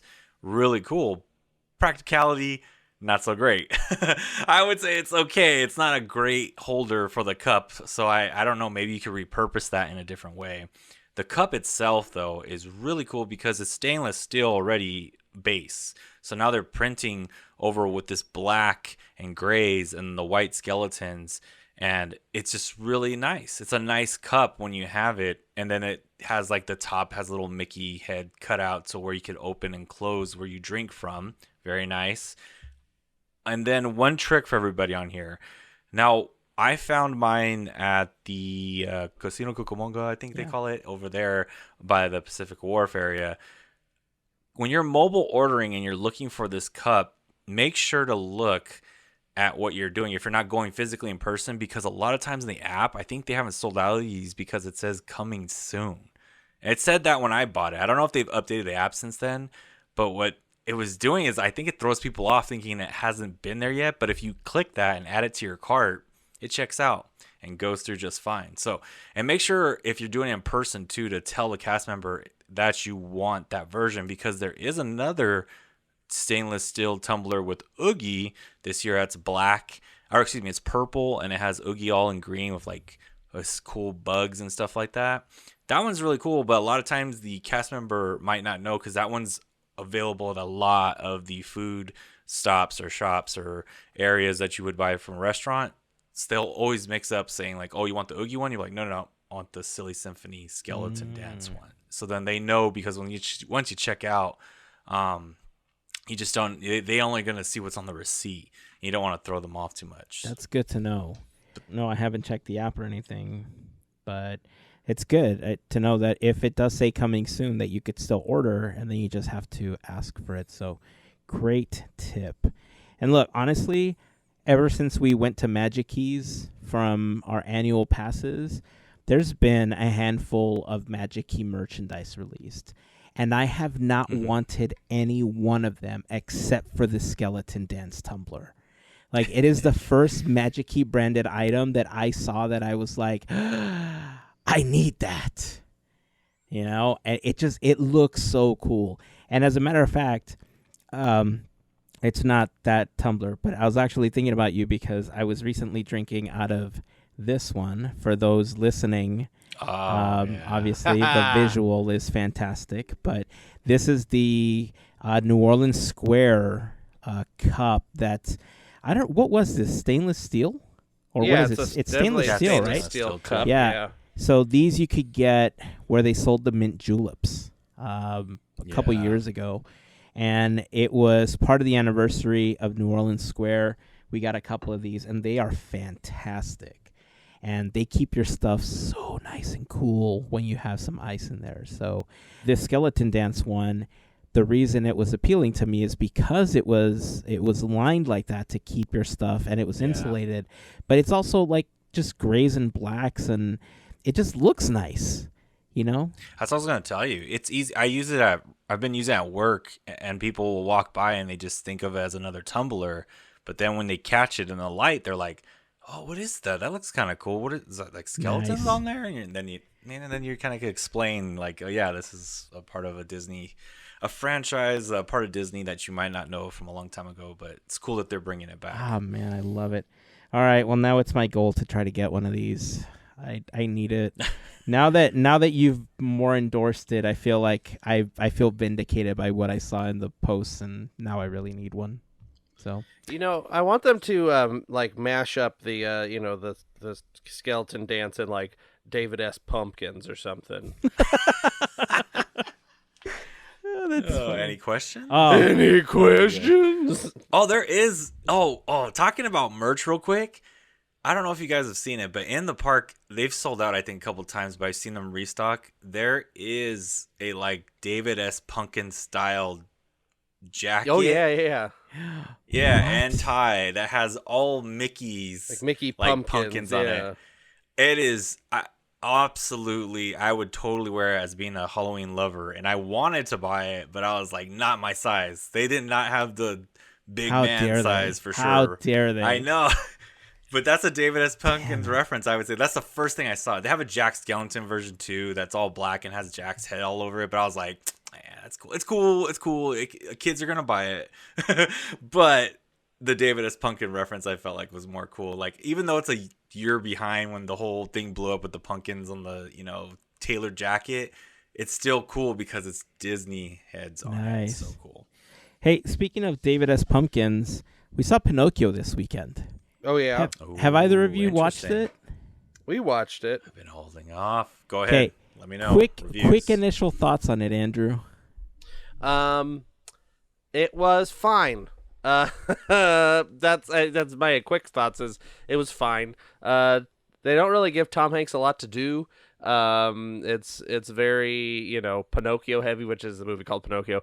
Lots of changes, weird omissions of songs that I thought and then they added some songs and added a sassy bird, like a New Jersey bird for some reason. I thought it was Scuttle. She's like, "What are you doing over here? Okay, we're gonna do this, and it's gonna be fine, and we'll go get you, digger Pinocchio. Okay, like do. It's the bird was funny, but I don't know, unnecessary. Yeah. Okay. And then Monstro was quite a departure, I guess, from the lore of Pinocchio, so that was interesting. I did want to bring this up since you brought Pinocchio up. I was looking at the fandom page, the wiki.fandom or whatever, because I was interested in this Monstro, because this Monstro has like horns and tentacles and all kinds of He's more of a sea monster than a whale. Sea monster than a whale. And let me bring this up real quick. I took a screenshot of the Monstro page, excuse me, the Monstro page, because I thought it was quite hilarious. Now I have to find it. There it is. Okay. So on this Villains Wiki, full name Monstro, alias none, origin Pinocchio 2022, occupation sea monster, powers/skills, massive strength, swimming speed, immense size, sharp teeth, hobby, eating his prey. Goals: eat Pinocchio, Geppetto, Figaro, Cleo, and Jiminy Cricket for disturbing him. Parentheses, failed. Crimes: attempted mass murder. Type of villain: homicidal predator. So I thought the Monstro wiki was quite interesting for the 2022 Pinocchio film. That's probably the best thing that came out of that movie. But yeah, I thought the kid playing Pinocchio was doing a good job as Pinocchio. Like, the voice was good. Yeah. Jiminy Cricket was interesting. I know that the company has a Jiminy Cricket guy, but they got Joseph Gordon-Levitt to do it, which was fine, I guess. Robert Zemeckis has worked with Joseph Gordon-Levitt before, so that's probably, a reason why. And he's worked with Tom Hanks, a couple times before that too. So it's kind of some old pals. I did like what I want to say, Keegan-Michael Key as Honest John. Yeah. I liked him. And then just the guy playing Stromboli was probably the best the best thing in the movie. I wish the movie was more like the Stromboli part, because the guy playing Stromboli was he's just like an Italian guy, and he was just hamming it up and having a good time, and I thought he was real creepy and giving off the correct vibes. And I love Tom Hanks, and I thought he did a good job, but he's not an Italian guy, and so he's he's doing what he can with what he's given. So that was my long-winded answer for quick thoughts on Pinocchio. Yeah, I mean, if you've seen the animated version of Pinocchio, there are many similarities. There are a lot of differences between the two films. If you go into it not expecting to see the animated version of the film, it's okay. I think they did a good job. I think overall, to steal a phrase from my wife, it was a cute movie. Overall, if you just want something you can sit down and watch with the family, I think it's a fine choice. Is it going to be up in the pantheon of the best remakes of animated films? No. I mean, it was okay for what it was. You're right about Tom Hanks. There was something that happened in the film where I think it was, I don't know if it was a direct reference to it, but all I remember thinking is, well, that's not Wilson, so obviously it's not going to talk back to you or something like that. But yeah. Roger Rabbit clock. I forgot it. There's a Roger Rabbit clock. Oh, the clocks are great. The clocks in this film are great, yeah. There's a lot of references to other films in this one, especially using the clock. So if anything, that's going to be a really cool part of the film. But overall, I would recommend watching it at least once. That way you can say that you've seen it. I don't think it's going to be one of those that's going to be in heavy rotation for a lot of people, but it's an interesting way of bringing Pinocchio into this generation, especially for those that may not have seen the animated version before, which with Disney Plus, I feel is almost impossible now because a lot of us that grew up with these films or the animated versions have now begun to pass them on to our kids and, other members of our family, our nieces and nephews. So I feel like it's not too far-fetched to say that a lot of the new generation has also seen the old version of it. So, but yeah, watch it at least once. I think you'll have a pretty good time watching it. There isn't anything that... I feel like there was other live-action films that felt more wrong, that felt like they changed so much that weren't as enjoyable. But I think this one was close enough to the animated version that I enjoyed it enough that at the end I didn't feel like, that's 2 hours I'm not going to get back. Yeah, I mean, I didn't regret watching it. It was just, it was interesting to see the changes and also just how, especially the songs, yeah, they, When You Wish Upon a Star is kind of half in there. Yeah. You don't get the whole version of that. They cut out the Little Wooden Head song that Geppetto sings for a different one where I forget he goes he there's some weird lyrics in that one. And then also there's that part where Pinocchio just looks at a pile of poop on the floor for a little bit. Oh yeah. He smells and he's like, oh, no. Not this. There's Yeah. There's a pile of poop on the floor. He's like, what's this? And then then there's another shot of it, and then he turns around and looks at it again, and yeah. So there's about a minute and a half on a pile of poop. Yeah. My biggest concern in that scene is that he drops the apple, and then he just picks it up like nothing to take back to the teacher. Real close to the poop. Yeah. Oh man, these. Oh, so wow. don't let that be the reason you do or don't watch the Yeah. live version or animated version or whatever you want to Unless call it. you're really creeped out by poop or something, then you might want to fast forward. Good argument. When Pinocchio's going to school, just fast forward to that part. Yeah.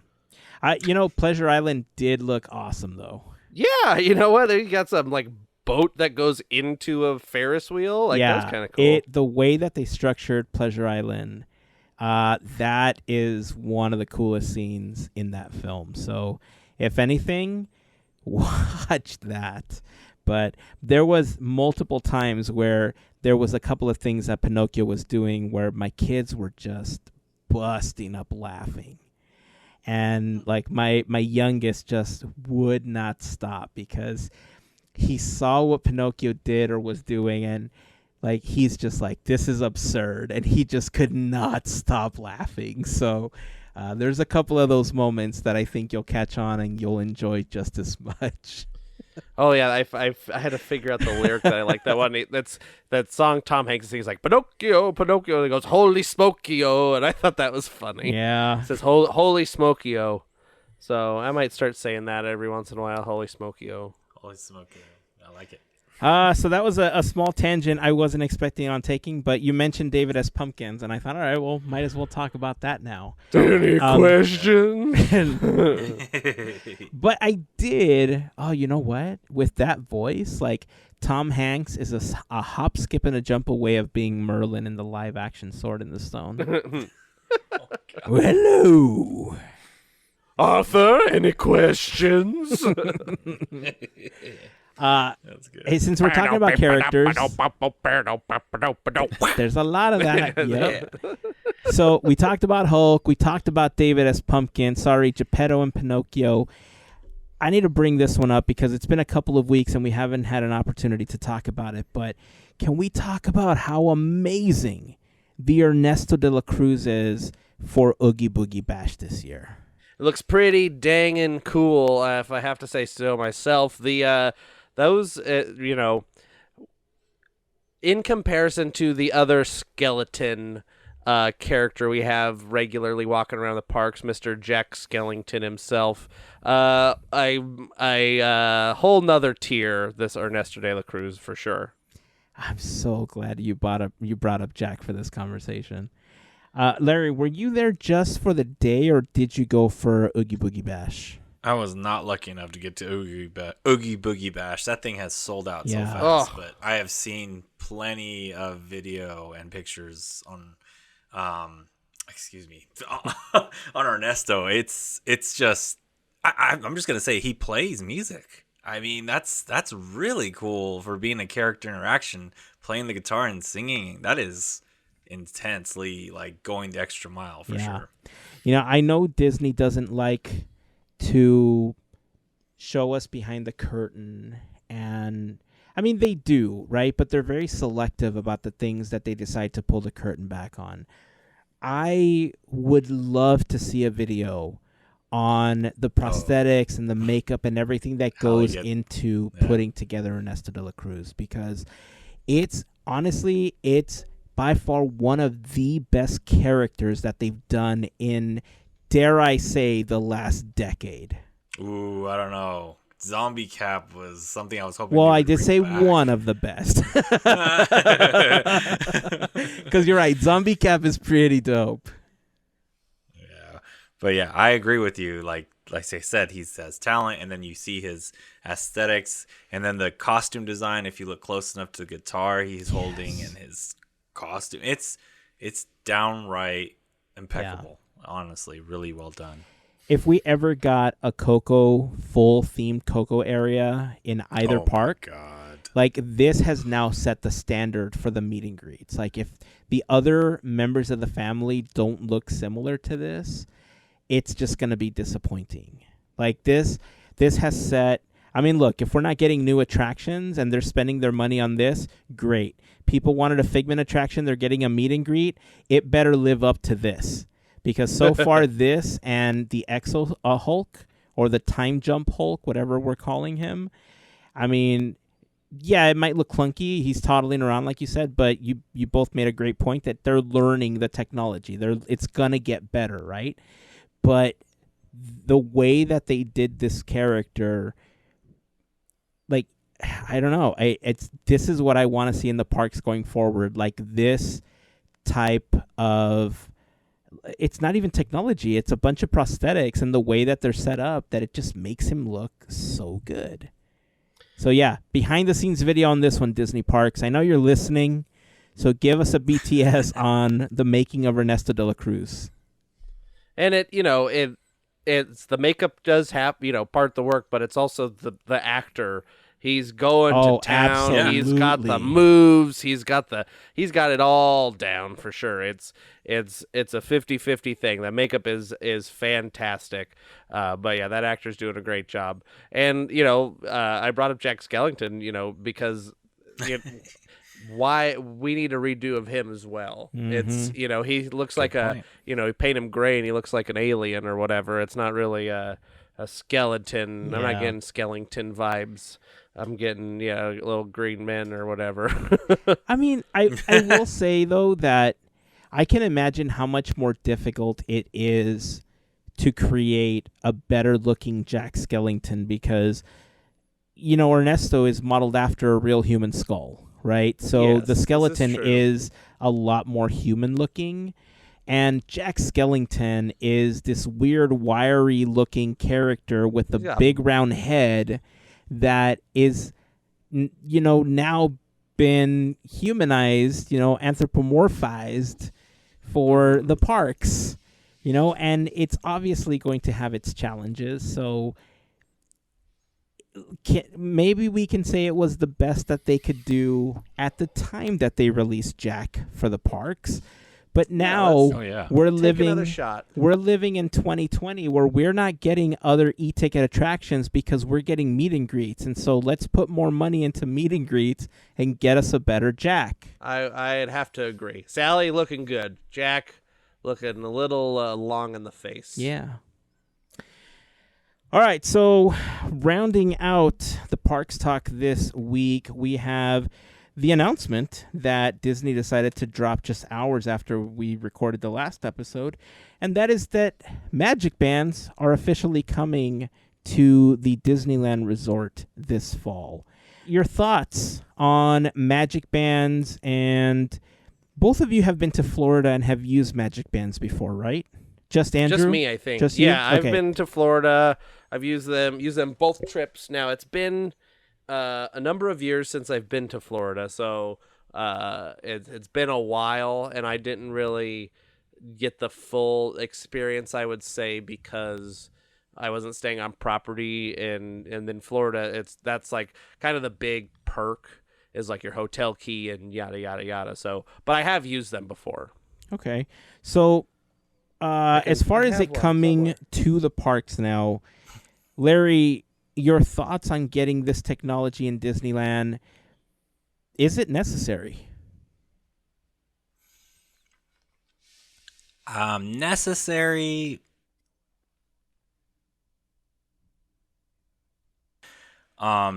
They need to create ways to make it more efficient to get inside the park, because I see going to the park a lot when we've transferred to this electronic method. Look, I wanted it on my Apple Watch for a long time to use it to communicate, or I don't even care if it's your Samsung watch, it communicates with your Google Android phone, whatever. It would just be real nice if they could use that technology, because let's be real, the Magic Band Plus that they're coming out with here is using probably the same technology of like Bluetooth communication at your phone, or NFC at your phone. It has built into it, or your watch. And it just would expedite the entry and keep it more secure in some facts, because some people take screenshots, they don't open up the app, or they don't know how to use the app, and then they have to open it up and then show the cast member. It's another layer to the reservation system that you already had to do to get there. This creates some efficiency getting inside of the gate. As for the recently doing the Lightning Lanes and Genie Plus, I've been doing that a bit too at the park. It's not essential, but I like to see this getting more implemented, because I could just see how much more efficient people are going to be at going through the line and maybe making that process a little bit quicker. Because I'll be real, Genie Plus ain't going nowhere. From the point it's launched, I've been at the park to the point now, it's staying for sure. And even if that's good or bad, or how you feel about it, we kind of all could see after you've talked about it here too, they did well during their financial quarter report. That was one of their things they kind of touted about. So if you're going to have it here for longer, then let's make it more efficient. So I'm going to go on the ledge of saying it is essential to trying to create a more streamlined process. Unfortunately, it feels like a commercial item where you're like adding another thing you have to buy if you want to create more of a magical experience of less ties to things. It's going to be interesting. Yeah, it's going to be interesting to see how this integrates, and if the turnstiles are going to change at all, because at Florida they've gone with the no turnstiles. It's just like a little pedestal that you walk by and you scan your Magic Band and you put your fingerprint and then you go through, and that fingerprint thing, I've heard plenty of times, plenty of people, some of that stuff gets corrupted or doesn't work every once in a while, and it makes your entry going in a little bit slower. I don't know if that is coming. We haven't, heard anything about no turnstiles. I think it'd be a little bit more difficult for having no turnstiles here at the Disneyland Resort, just because of how close we are to the streets and everything. They don't just want people trying to like bum rush run into the parks, because anybody off the street, just from general city population could can get onto property and into the Esplanade without a ticket. So that's, not a big deal. Whereas in Florida, it's a little more time consuming and out of the way to try and run into the park, because you have to like take a boat and drive, quite a ways. So I haven't heard anything about the, turnstiles changing. It'll just be, there's going to have to be like a touch point or something on these, the turnstiles, and it'll, like Larry said, I think it's going to hopefully make entry a little quicker and a little easier. It's having that screenshot on your phone. Every time they recommend have the screenshot of the thing on your phone. The same thing with PhotoPass, have the PhotoPass thing screenshot on your phone, so you don't have to keep opening up the app. Are they going to integrate this in with PhotoPass? I don't know. Hopefully they will. Just tap your Magic Band, get those photos, as opposed to pulling your phone out and do this, do that, get the app, That's the plan. So here's hoping that it does make it a little streamlined. I'll probably get one. I buy all this crap anyway, so might as well. Hopefully got a nice fun one. I put mine on since you brought it up, my last one from Walt Disney World. Oh, what is that one? It's just a red one. This is the last iteration before the Plus. Before the Plus came out. Yeah, so I have here's the nobody's gonna see this, but I have the first gen one here. It's kind of square and flat. We had gone to Walt Disney World like just as they were rolling them out. And I don't feel I was with Melissa, so I wish she was here to hear the story, but at the point of us going to Walt Disney World, they were only giving these to hotel guests. There was kind of like the beta rollout or whatever. And so hotel guests were getting the Magic Bands for free, and nobody else, you couldn't buy them yet.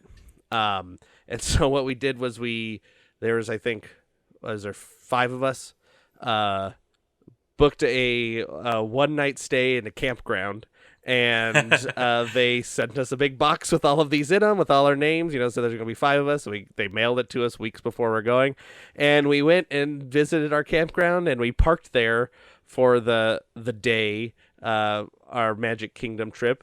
And we left and then went to our hotel at the end. So that was a little gaming of the system we did. I don't feel bad saying it because it was like 7 years ago at this point. Statute Disney, exactly. Disney statute. I'm sure we weren't the only ones to do this, but it was at the time when they were still very new, and they were just giving them to hotel guests. So it was like, I think the campsite for a night was like $50, and we split it among 5 of us. So it was even cheaper than buying them when they first came out.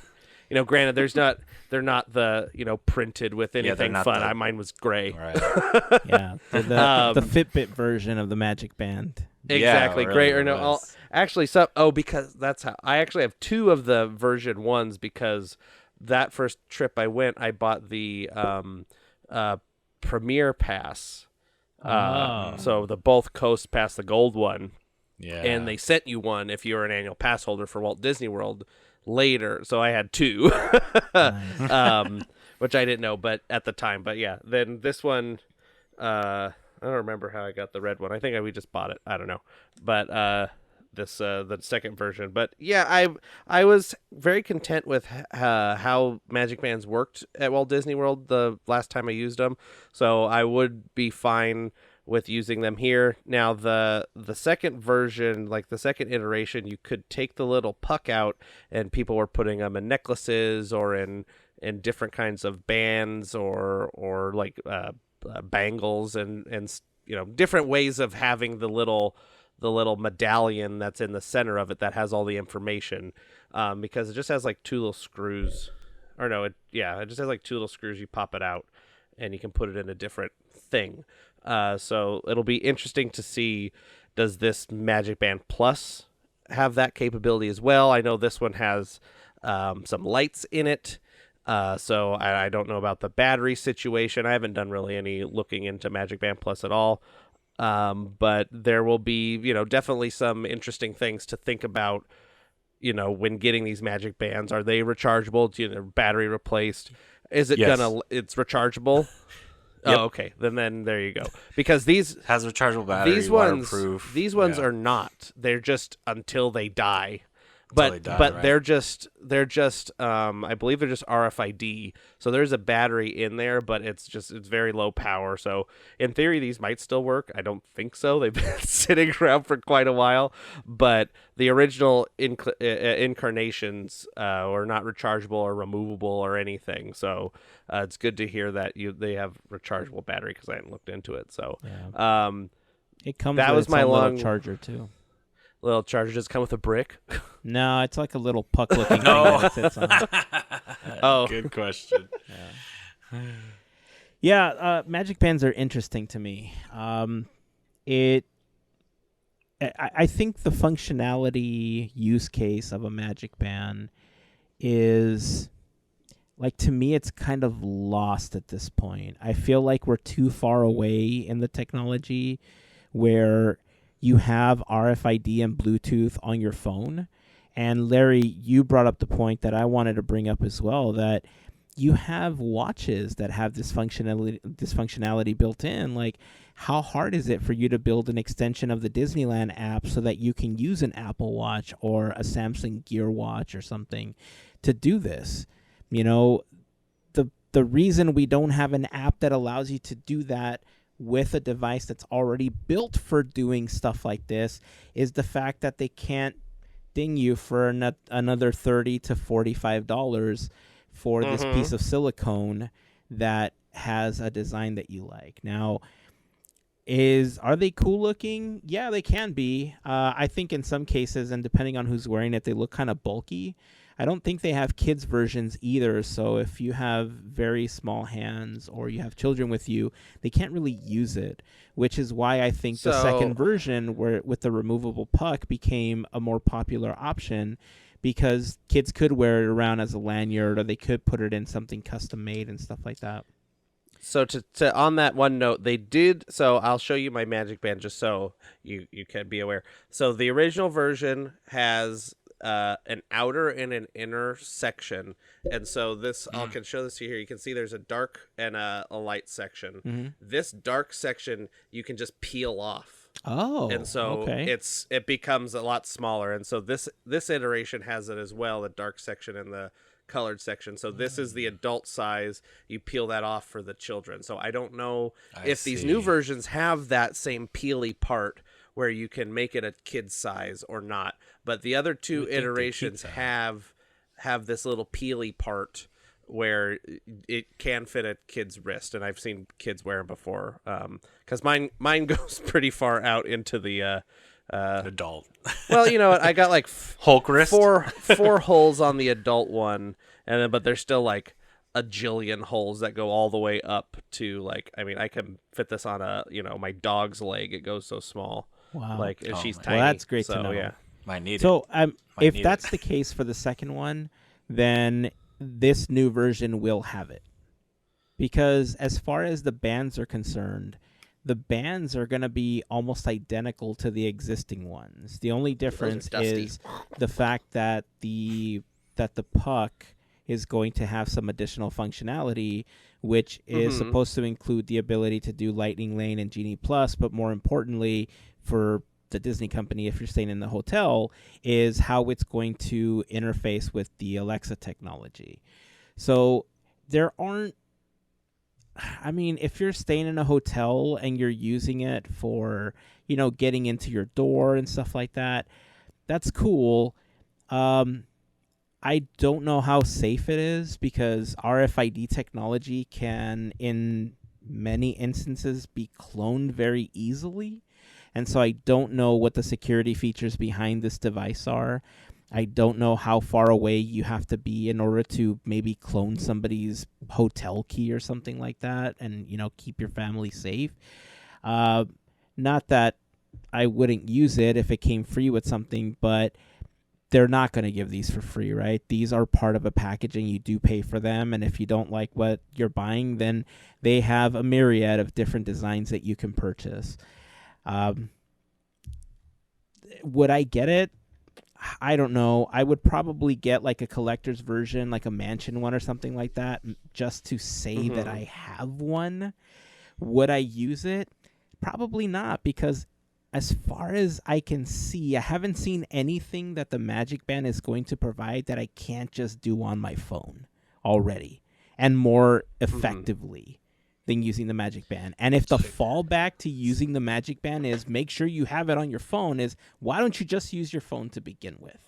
Or better yet, give us a better app that integrates with like an Apple Watch or a Samsung Watch. So that's where I stand on the Magic Band thing.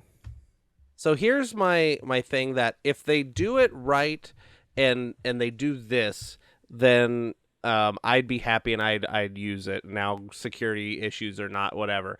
But, mobile pay, Magic Band Pay is a thing that they've had before, and having your pass linked. Now, it would be nice if you could just, do you have a, annual pass? Yep, boop. And okay, and it paid already too, and took the discount off. Okay, because especially for like walking through the food line, do you have an annual pass? Okay, then you show it to them, and they go okay, and then they scan the thing, and then they do the thing, and then it waits, and then okay, then you can pay, and then you pull out your, if you're mobile paying. And even worse, when you're at a restaurant lately, they've had to like bring over a phone that they all have to share, the restaurant waiters or the guest. Or the cast members, where they bring over and scan your phone. So it takes another few minutes. if they can integrate the annual pass discount or the Magic Key discount and mobile and paying all through that, because their mobile order and all that stuff already exists on there. So, and all my information is already in the app. So if this is connected to the app, it should be able to just me go boop once, and it does my pass discount and pay and everything. I would be happy if it did that, because I'm not, I don't frequent the Disneyland resort hotels. I am not that well-to-do that I can just go every trip to those. So that would make it more worth it for me, if that and the photo pass stuff, where I have it right here on my wrist and I can go, here's my payment and my pass discount, and here's my photos and everything. And then also integrating that in with, and Walt Disney World, they have that technology where you're on the ride.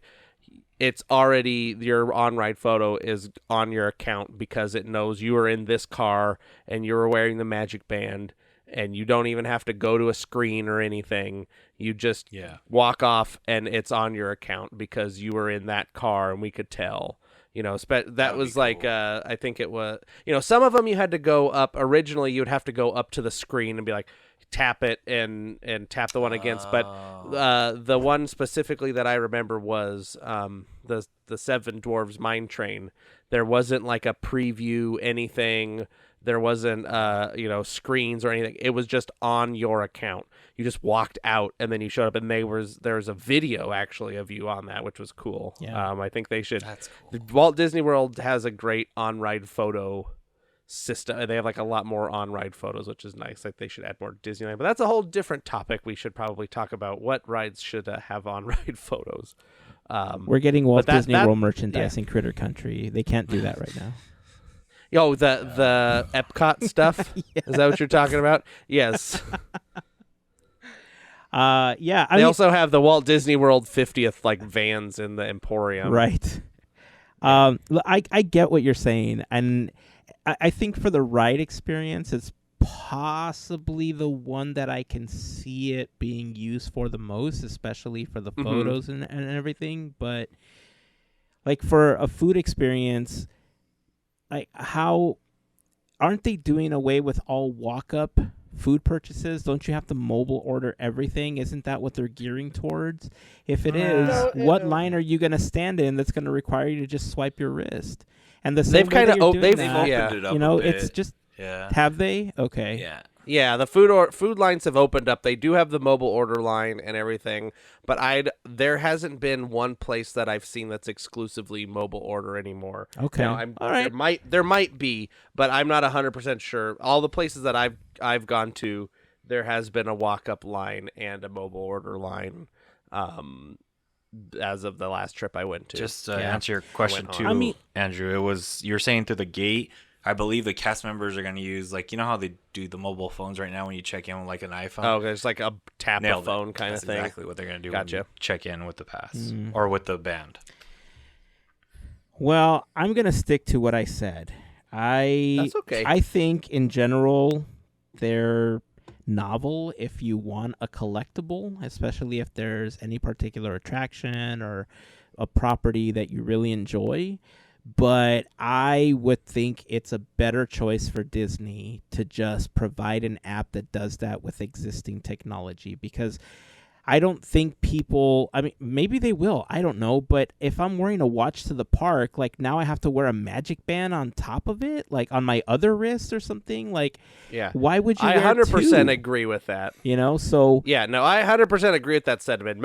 I would much rather have my existing watch do all that. yeah. And if they can, fantastic. But if now I'm not gonna just go out and buy a magic band either. Like I want to see if all the things that I want it to do, it's gonna do before I jump in on this magic band stuff. Unless they have a really cool one.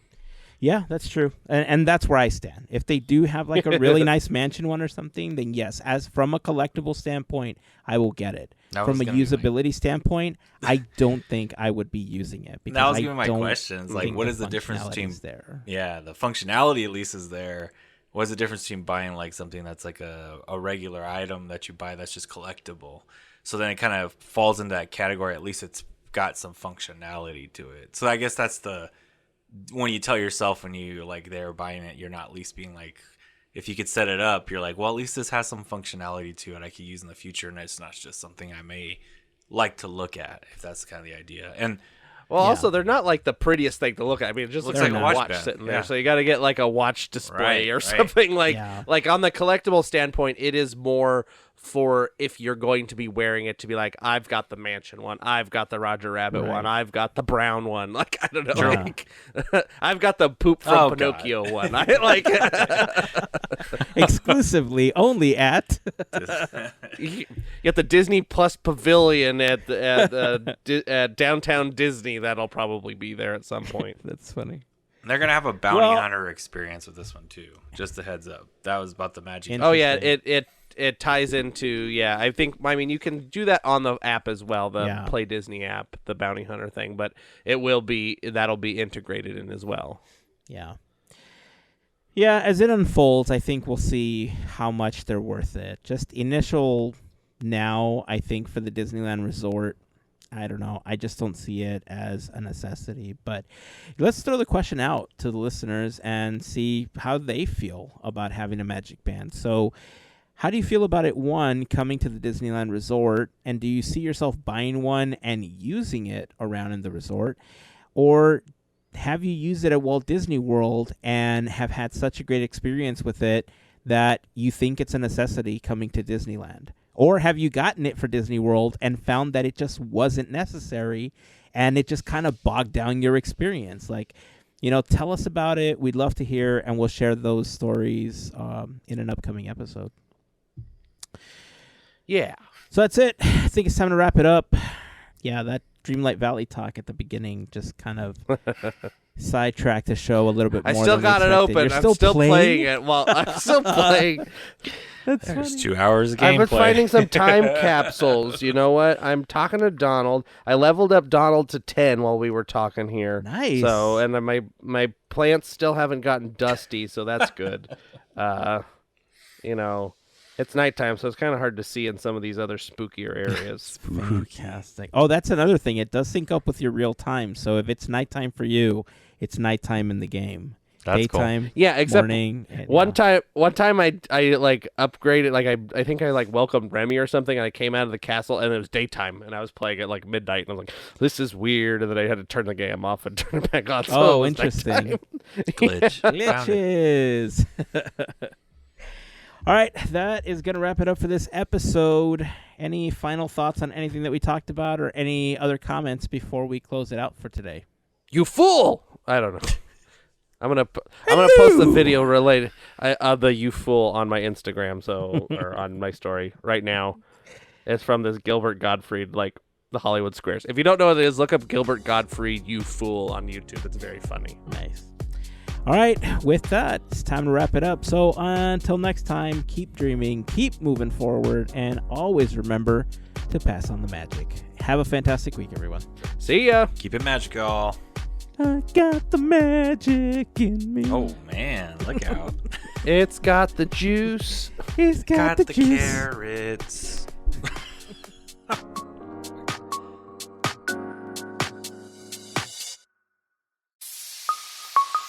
Part of the Podketeers Network.